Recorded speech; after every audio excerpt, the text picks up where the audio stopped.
خود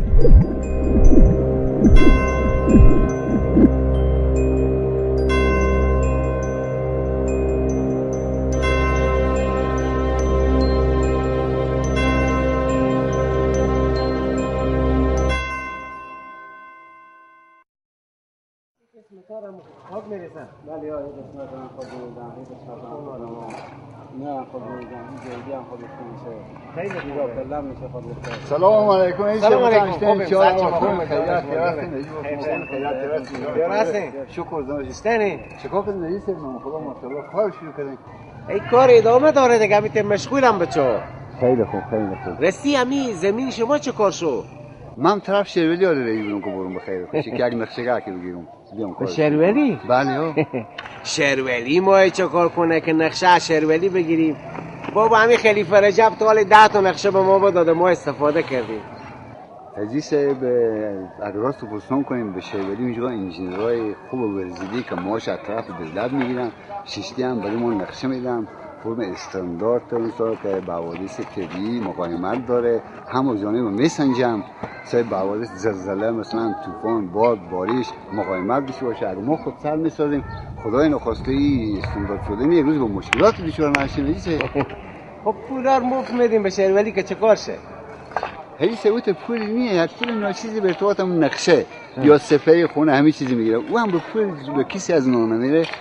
همون رو به همین شهر ما مصرف میکنه. شهر ما گفته خانه ما اونی بود کوچیک طرف یک پولچه که پیشنهاد کردن مردم تیار کرد، سرک تیار کرد، گلوارا تیار کرد، پس پول مصارف میشه. و ممتن سال خاطر ما جمع که نقشه شرولی داد انجینرها بدیدن درجم تایم. خب شما بریم مردم شرولی نقشه خور بگیریم، ما که همین خلیفه رجب بحثمونه. عزیز صاحب دیگه من اینه اکشوان به شما گفتم دیگه اختیار شما دیگه جور باشیم، شما بریم هم کار خور بکنیم. خب خدا دیگه بریم هم نقشه شرولی خور بگیریم.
سعی کنید عزیز به شرولی انجینرهای هم که برای ما شما نقشه میدم استاندارد شده که مقابل حوادث طبیعی مثل باد، بارش، طوفان، زلزله مقاومت داره.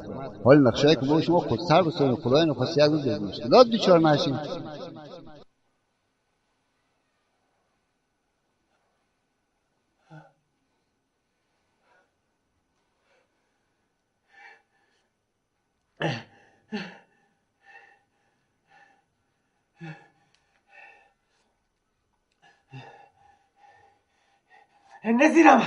نظیر احمد عجله کن، متعال بیار به در خونه که بریم به شرولی. زود باش که بریم به شرولی.